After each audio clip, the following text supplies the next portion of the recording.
प्यारे की जय। श्री बाईजूराज महारानी की जय। श्री महाराजा छत्रसाल की जय।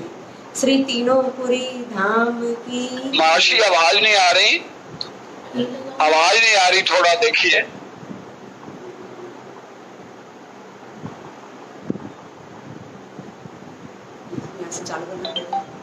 एक मिनट। हाँ,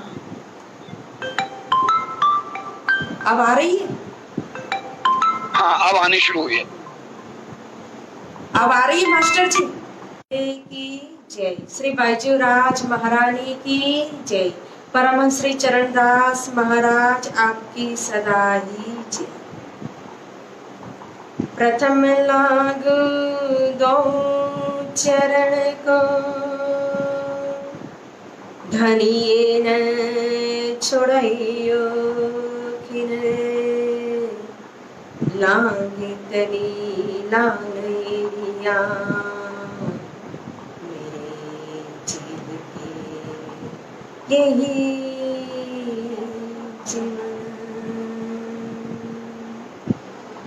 प्यारे मेरे प्राण को, मोहे पल छोड़ो जीने, मैं पाई मेहर महबूब की मेरे जीवन के यही जीवन। कदमों लागू करू सिजदा, पकड़ के दो पाए, हुक्म करते हैं माशिक, आशिक के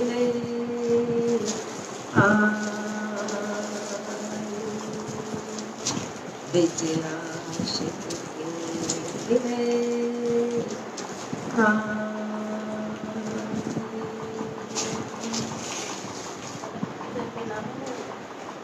धामधनी अक्षरादी श्री राज श्यामा जी, परम आदरणीय श्री डॉक्टर साहेब, समस्त परिवार, हमारे सेवाभावी मास्टर जी एवं सभी सुंदर साथ जी, आप सभी के चरणों में मेरा प्रेम प्रणाम। प्यारे सुंदर साथ जी, दिल्ली श्री कृष्ण प्रणामी मंदिर शक्ति नगर झागदी पीठ, जो हमारे दिल्ली की परंपरा रही है कि हर महीने गोष्ठी होती है, और आज इस मास की जो गोष्ठी है, जैसे परम आदरणीय श्री मास्टर जी ने कहा कि सेवा भावी परिवार क्षेत्रपाल परिवार, और बड़ी खुशी की बात है कि उनके वहाँ चार खुशी एक ही साथ एक ही मास में आती है। जैसे मेरी मीरा जी से बात हुई थी तो मैं महीने के अंदर कहो तो डॉक्टर साहब का भी जन्मदिन है, तो उनको भी जन्मदिन की बहुत बहुत शुभकामना, बधाई। राज श्यामा जी के चरणों में विशेष प्रार्थना कि बहुत ही सेवा भाव से वो सभी की सेवा करे, उसी तरह से सेवा करते रहे और बल दे राज जी महाराज उनको सेवा करने के लिए, और अपने क्षेत्र के अंदर और प्रगति दे, आगे बढ़ाए। परम आदरणीय परम धाम वासी श्री जय प्रकाश जी भगत जी, उनका भी जन्मदिन होता है, फिर पोते का भी जन्मदिन और शादी की सालगिरह, तो सभी की एक साथ बहुत बहुत सारी बधाई और शुभकामना देते हुए आज की गोष्ठी का प्रारंभ करते हैं। प्यारे सुंदर साथ जी, श्रीमुख वाणी यानी कि तारतम सागर, और तारतम यानी कि तम इटली यानी कि अंधकार, जो अंधकार को दूर करता है, जो प्रकाश कर देता है, उसी का नाम है तारतम।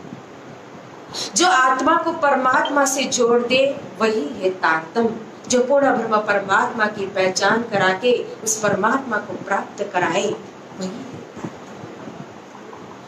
श्रीमुख वाणी के श्री रास ग्रंथ के अंदर कहा है कि हवे पहला मोजन ने कहू बात, तेता दुख रूपी दिन रात, दावानन बले कई भात, तेनी केटले कहू विख्यात। प्यारे सुंदर साथ जी, महामती जी कहते हैं कि सबसे पहले मैं तारतम्य के अंदर माया का प्रकाश करूं। क्यों? जबकि हम जानते हैं कि श्रीमुख वाणी का जब प्रकटीकरण हुआ हफ्सा के अंदर, प्रबोधपुरी के अंदर, तो श्री ठाकुराणी जी के श्रृंगार से हुआ है। अखंड स्वरूपनी अस्थिर आकारे शोभा कोई घणुए करीने सनिह, जोई जोई वचन आणु कई ऊंचा, पण वाणी माहे न आवे देखा। हमारे प्यारी श्री श्यामा महारानी श्री ठाकुराणी जी के श्रृंगार से वाणी का प्रारंभ हुआ। लेकिन श्री केशवदास जी महाराज ने पहले मोजल का प्रकरण रखा और फिर कहते हैं महामती जी कि हवे पहला मोजल ने कहूं बात, सबसे पहले मैं संसार की पहचान कराऊं। क्यों? क्योंकि ठाकुराणी जी का श्रृंगार योग माया के ब्रह्मांड के अंदर का श्रृंगार है। जो रास रमण करने के लिए श्यामा महारानी जी राधे रानी ने जो श्रृंगार किया था, उस श्रृंगार का वर्णन है। और रास में प्रवेश करना मतलब परमात्मा के प्रेम में प्रवेश करना, और प्रेम की पहचान हुए बिना प्रेम के अंदर प्रवेश नहीं कर सकते हैं। और प्रेम की पहचान करने के लिए पहले माया की पहचान करनी पड़ेगी। इस संसार की गतिविधि को जानेंगे, इस संसार, इस भवसागर, ये जगत, ये दुनिया, ये सृष्टि, इसको जब हम पहचान करेंगे, माया की ताकत को जब हम जानेंगे, तभी तो हम फिर परमात्मा के प्रेम के अंदर, भक्ति के अंदर आगे बढ़ सकते हैं। इसीलिए कहा हवे पहला मोचन ने कहूं बात। अब मैं माया का श्री राज जी का मन जो है सत अंग अक्षर ब्रह्म, और अक्षर ब्रह्म की जो खेल की सुरता है सबलिक ब्रह्म। तो सबलिक ब्रह्म ने ही अव्याकृत के माध्यम से कहो तो इस सृष्टि की रचना की है। माया का मूल ही है सबलिक ब्रह्म। तो यह जो संसार नारायणी सृष्टि जो पाताल से लेकर पांचवी सर समष्टि तक इसका विस्तार है। लेकिन विशेष करके आप देखें तो यह 14 लोक और 14 लोक के अंदर भी मृत्यु लोक के अंदर, और मृत्यु लोक के अंदर भी 84 लाख योनि बताई गई है। 84 लाख योनि के अंदर 9 लाख योनि जलचर योनि मानी जाती है, 10 लाख कहो तो पक्षियों की योनि है, 11 लाख कीट पतंगों की योनि है, फिर 20 लाख स्थावर योनि है, 30 लाख कहो तो पशुओं की योनि है, और 4 लाख चतुर्लक्षाणी मानव का है। तो विशेष करके इस माया के अंदर मोहित होकर के खेलने वाला तो मनुष्य है। और मनुष्य इस तरह से मोहित होकर के माया का गुलाम होकर के क्यों खेलता है? क्यों माया इतनी मनुष्य को नचाती है? उसका कारण है उसके लिए माया के गुण की पहचान करनी। माया का गुण है मोह, अज्ञान, भ्रमना, कर्म, काल और शून्य। ये नाम सारे निंदके निराकार निर्गुण। मोह यानी मोहित होना। हमारा मन जो है माया के अंदर मोहित हो रहा है, उसका कारण है अज्ञान। जब जीव के ऊपर ज्ञानता का पर्दा पड़ा होता है, जीव नींद में है, सो रहा है। और हमारे घर में अगर मालिक ही सो रहा है तो फिर चोर कभी भी आकर के चोरी कर सकता है। दरवाजे खुले, चौकीदार नहीं है, कोई ध्यान देने वाला नहीं है, तो चोर तो आएगा, चोरी करेगा। उसी तरह से अगर जीव रूपी मालिक इस शरीर के अंदर सोया हुआ है तो फिर गुण इंद्रियों दंड बन जाते हैं। मन जो है उसका संबंध तो माया से है। मन का स्वभाव ही अहंकार है, और अहंकार का संबंध कहो तो बेखुदी से है, और बेखुदी अहंकार वो भी तो माया का ही एक भाग है। मैं और मेरा यही तो माया है। तभी तो जब राजा जनक ने अपने गुरु अष्टावक्र से कहा कि मुझे जब मैं घोड़े से नीचे उतरूं इतनी देर तक मैं कहो तो मुझे ज्ञान हो जाना चाहिए, आत्मा जागृत हो जानी चाहिए, तो गुरु अष्टावक्र ने कहा कि उसके लिए पहले आपको मुझे गुरु दक्षिणा देनी पड़ेगी। ठीक है, मैं तैयार। क्या चाहिए आपको? गुरु दक्षिणा लीजिए। तो गुरु ने कहा कि आपका मन मुझे दक्षिणा में चाहिए, आप अपना मन दे दीजिए। राजा जनक ने कहा कि मैंने अपना मन आपको दे दिया गुरुजी। और जैसे ही राजा जनक ने मन दे दिया तो मैं और मेरा दोनों मिट गया। मैं राजा हूं, अरे कैसे कहूं जब मैंने मन दे दिया। ये मेरा राजपाट है, ये वैभव, ये विलास, ये जो कुछ भी, ये सब कुछ मेरा है। अब मैं कैसे कहूं, क्योंकि मन के अंदर जो मैं और मेरा था वो सब कुछ चला गया। तो जीव अपने आप जागृत हो गया, और जीव जागृत हो गया तो वहीं सिंहासन पर बैठे बैठे समाधि लग गई राजा जनक को। 72 घंटे तक राजा जनक उठ नहीं पाए, और गुरु जी ने आकर के कहा, उठो राजा। राजा कहते, मैं कैसे उठूं, अब मैं तो रहा ही नहीं, तो उठूं कैसे। तब गुरु जी ने कहा, मेरा आदेश है, अब आप उठो। आपको ज्ञान चाहिए ना, जागृत करनी ना आत्मा को। बोले, अब तो वो जरूरत ही नहीं रही, मुझे तो ज्ञान हो गया, मेरा जीव तो जाग गया। तो दो बातें संभव है सुंदर साथ जी। एक तो अगर जीव जो है उसके ऊपर अज्ञान का पर्दा पड़ा है, तो मन जो है वो माया की तरफ ले जाता है अपने को, और मन जिस दिशा में जाता है तो जीव भी पीछे पीछे उसी दिशा में जाते, उसी प्रकार के कर्म होते हैं। और दूसरी बात जो तारतम्य प्रकाश की है श्रास ग्रंथ के अंदर ही, बुंडा जीव जाग जे तू, क्यों कहा। जब अज्ञान रूपी नींद में सोया हुआ जीव जब तारतम्य के प्रकाश के द्वारा जागृत हो जाएगा, तो जागृत जीव मन को अपनी दिशा देगा, और जो दिशा जीव देगा, मालिक देगा, उसी दिशा में गुण इंद्रिय चलेंगे, मन चलेगा।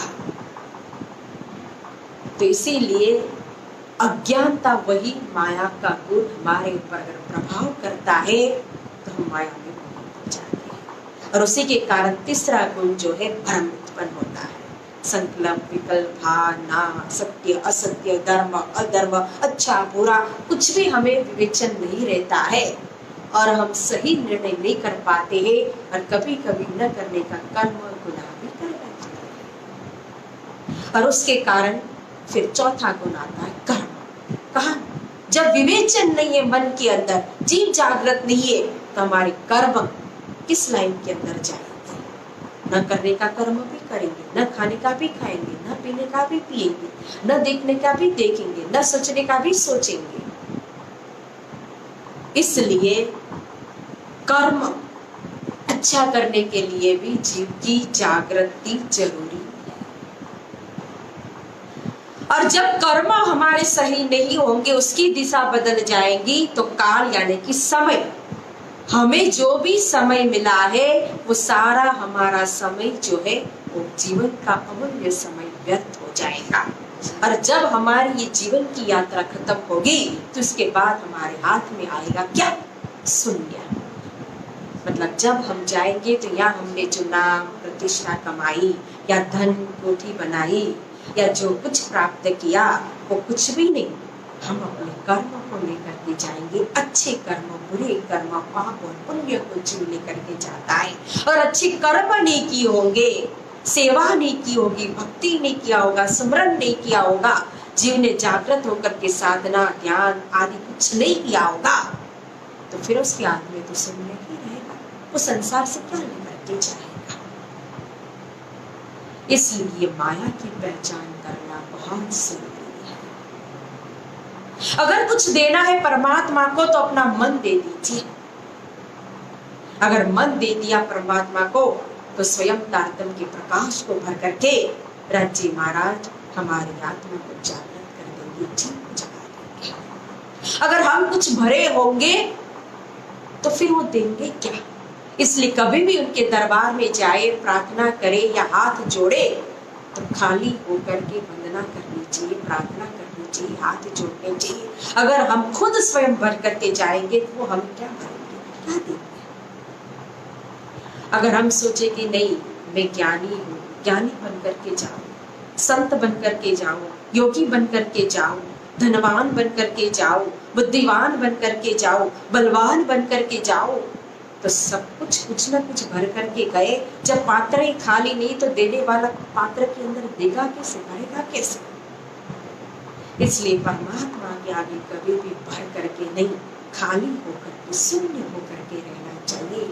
और जब परमात्मा के आगे शून्य बन जाएंगे तो संसार के अंदर भी उसी तरह से मैं से रहित, अहंकार से रहित, मैं खुदी से रहित हम शून्य हो जाएंगे। और जब शून्य होंगे तो स्वयं अपने आप तारतम का प्रकाश हमारे अंदर बढ़ते जाएंगे। इसीलिए कहा कि हवे पहला मोजलने का वादन तेता दुख रूपी दिन रात। अगर ये तारतम का प्रकाश हमारे अंदर नहीं होगा तो ये माया के अंदर के जो दिन और रात है वो दुखदायी बन जाएंगे। अगर तारतम का प्रकाश होगा तो यही चित्र बदल जाएगा। क्या हो जाएगा? ये दुख रूपी नजीबी में दुख ना काम देगा। दोनों बात तारतम ने बताई। दुख रूपी दिन रात भी कहा है और आगे सागर में जाकर के मेहर सागर के अंदर कहा कि ये दुख रूपी नजीबी में दुख ना काम देखा था। तो दोनों बात सत्य है, लेकिन दोनों बात सत्य होने के लिए हमारी अवस्था, हमारी परिस्थिति अलग है। जब अज्ञान के अंदर हम पूरी तरह से माया के अंदर मोहित है और दावान भले कई भाग और दावान रूपी अग्नि हमें दिन रात जलाती है तो हमारे लिए दिन और रात दुखदायी बन जाते हैं। अगर ये अग्नि हमारे अंदर शांत हो गई है, मन को दिशा मिली है, जीव जागृत है, संसार में रह करके संसार की कर्तव्य को भी, जिम्मेदारी को भी निभा रहा है और आत्मा अपने संबंध को पकड़ करके परमात्मा की भक्ति करके उनके चरण में पूरी तरह से समर्पित है, ते दुख रूपी जीवन में दुख न काहूं देखा था। दुख का जरा सा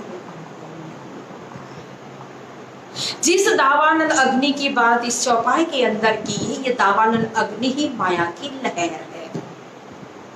अग्नि तो बहुत प्रकार की होती है। जठरानल अग्नि भी कहा है, बलवानल अग्नि भी कहा है, ग्राहपत्य अग्नि भी कहा है, दावानल अग्नि भी कहा है।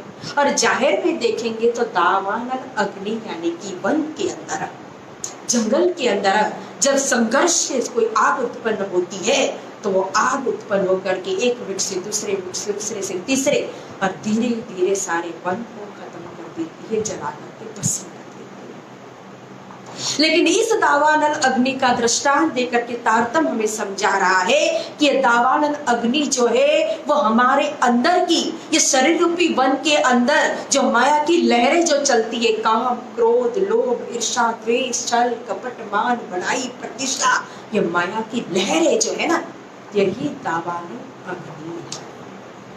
क्योंकि काम को वश करो तो क्रोध उत्पन्न होता है, क्रोध को वश करो तो लोभ उत्पन्न होता है, लोभ को वश करो तो मोह उत्पन्न होता है, मोह को वश करो तो ईर्ष्या उत्पन्न होती है, ईर्ष्या को वश करो तो अहंकार उत्पन्न होता है। तो किसी न किसी तरह से कोई न कोई माया की लहर हमें क्या करती है? अंदर से जलाती है। देखो क्रोध, जब हम क्रोध करते हैं तो जब हम क्रोध करते हैं तो क्रोध के समय मात्र हम सामने वाले को गुस्सा कर करके सामने वालों को जलाते नहीं है, खुद भी ऊपर से नीचे तक कहो हमारे गुण अंग इंद्रिय चलने। इसीलिए क्रोध, लोभ और काम ये तीन नर्क के द्वार का है गीता जी के अंदर। काम यानी कि दूसरी इच्छा उत्पन्न हो जाती है, दूसरी इच्छा पूरी होती है तो तीसरी इच्छा उत्पन्न हो जाती है ना। इच्छाएं कभी भी हमारे जीवन पर्यंत खत्म होती नहीं है। ये ऐसे विषमय नाग है, सर्प है, जो हमें जीवन भर डसते ही रहते हैं, डंक मारते ही रहते हैं और इच्छा को पूरी करते करते एक दिन इंसान पूरा हो जाता है, लेकिन इच्छा कभी भी पूरी नहीं होती। तभी कबीर साहिब ने कहा कि आशा तृष्णा ना मरे, मर मर जात शरीर। तो यह माया की लहरें हैं। इस लहरों की पहचान करेंगे और तारतम का जब प्रकाश करेंगे तो यही प्रकाश के अंदर कहो तो ये लहरें जो है, दावानल अग्नि जो है, अंदर से शांत हो जाती है। हमारी जो ज्ञानेंद्रिया है, श्रवण, त्वचा, नेत्र, रसना, नासिका, उसके जो विषय बताए, शब्द, स्पर्श, रूप, रस, गंध, तो ये माया के अंदर शब्द, स्पर्श, रूप, रस, गंध लगते हैं ऐसा नहीं है। यह ज्ञानेंद्रिया कहा है, अगर ये इंद्रिय जागृत है तो माया का ही भोग मात्र करती ऐसा नहीं है। अगर यही इंद्रिया जागृत हो जाती है तो परमात्मा को भी प्राप्त कराती है, उसका भी रस लेती है। नासिका से रस ले सकती है, श्रवण से रस ले सकती है, नेत्र से रस ले सकते हैं, रसना से रस ले सकते हैं। श्रवण जो दिया है शब्दों को सुनने के लिए। अब कैसे शब्द सुनना है, अच्छे शब्द सुनना है या बुरे शब्द सुनना है, वो तो हमारे ऊपर निर्भर करता है। नेत्र दिया है तो नेत्र हमें देखने के लिए दिया है, लेकिन कैसा देखने, दृश्य अच्छा देखना है बुरा देखना है, वो हमारे ऊपर डिपेंड करता है। अब रसना है तो किसी को बुरा बोलने के लिए भी यूज कर सकते हैं, स्वाद के लिए भी रसना है। तो जब स्वाद के लिए रसना है तो स्वाद विभिन्न प्रकार के होते हैं, और यही रसना के द्वारा कहो तो हम सात्विक रसों के स्वाद भी ले सकते हैं। और यही रसना में माया में मोहित होकर के न खाने का खा करके हिंसक पदार्थ कहो, नॉनवेज कहो, जो एक जीव की हत्या करके कोई धर्म नहीं सिखाता है, कोई धर्म शास्त्र नहीं कहता है कि उसको खाना चाहिए, जो एक हिंसक प्राणी का खुराक है, वो इंसान बड़ी खुशी से बड़े शौक से खाता है, उसके बिना रह नहीं सकता। ये शराब, तंबाकू, ये नॉनवेज, ये इंसान के एक मानव का जीवन बन गया है। तो मानव ने अपना जीवन किसको बनाया, किसको अर्पित कर दिया, किस स्वाद में, रसना किस स्वाद में।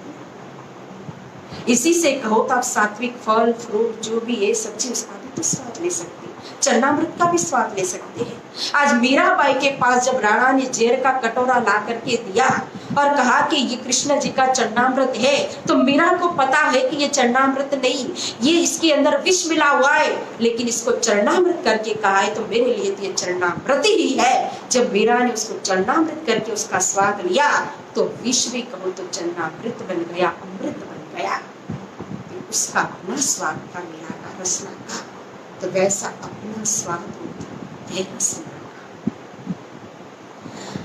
आज जिस चीज को कहो, आज तम्बाकू जिसके लिए इंसान रह नहीं सकता, तम्बाकू की खेती होती है, हम गांव में जाते हैं, जो खेती करने वाले ना वो बताते हैं कि जो खेती होती है तम्बाकू की तो उसको रखवाली करने की जरूरत ही नहीं होती है। मैंने पूछा क्यों भाई, तो बोलते इसको तो कोई जानवर भी नहीं खाता है, इसलिए रखवाली करने की जरूरत ही नहीं, कोई आएगा ही नहीं खेत में।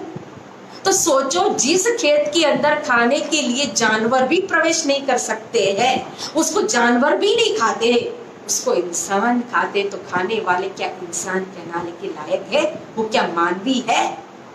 जिसके अंदर मानवता होती है वही मानवी कहलाया जाता है। बाकी तो मानव पशु से भी कहा जाने यही रसना से हम बुरे शब्द बोल करके तलवार की तरह चला करके किसी को घाव भी दे सकते हैं, और ऐसे घाव जो घाव शस्त्र से भी नहीं होते हैं, वो शरीर के अंदर रसना से, जुबान से हो जाते हैं। लेकिन यही रसना से अगर चाहे तो दूसरे के घाव के ऊपर मलम पट्टी भी कर सकते हैं, सांत्वना भी दे सकते, आशीर्वाद भी दे सकते, शुभकामना भी दे सकते हैं। यही रसना से हम परमात्मा की गुणगान भजन भक्ति गा सकते हैं, कर सकते हैं। यही रसना से हम राज्य महाराज के गुणगान गाते हैं। तो अपनी रसना, अपना स्वाद है कि हम किस लाइन में जाते हैं, किस तरह से इस रसना का उपयोग करते हैं। तो प्यारे सुंदर साथ जी, यह तारतम जो है वो तम यानी अंधकार, अंधकार ये संसार है, वो सागर है। लेकिन जब तक हम संसार को अपने अंदर नहीं प्रवेश करने देंगे तो ये अंधकार हमारे अंदर कभी प्रवेश नहीं हो सकता।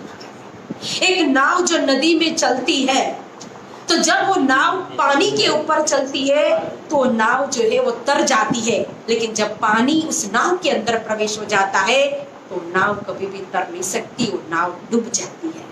उसी तरह से संसार में हमारा रहना बुरा नहीं है। हम अपने हर अच्छे कर्म जो कर्तव्य रूप है वो कर्म करें, लेकिन कृष्ण है विस्तार यदि संसार है राधा, कृष्ण की हर बात का आधार है राधा, राधा बिना कृष्ण। शक्ति जो है उस शक्ति को अच्छी तरह से जान करके तारतम का प्रकाश भर करके विराम देते हैं। सभी सुंदर साथ को इस गोष्ठी की सेवा जो देने वाले चित्रवाल सेवा भावी परिवार, हमारी सरला माता जी कहो परमादरणीय तेमज श्री मीरा जी एवं डॉक्टर साहेब, सभी बहुत ही सेवा भावी है। इस सेवा भावी परिवार को राज्य महाराज बहुत भरपूर आशीर्वाद प्रदान करे, हमेशा अपने छत्र छाया में मेहर के तले रखे, और सभी सुंदर साथ को भी शुभकामना देते हुए इस आशीर्वचन को यहाँ विराम देते हैं। और अब गोष्ठी का जो पाठ है, उस पाठ का जो पुण्यवती उसके विराम की ओर चलती हाँ जी अंकल है। प्रणाम सुंदर साथ। अच्छा अभी आ रही है।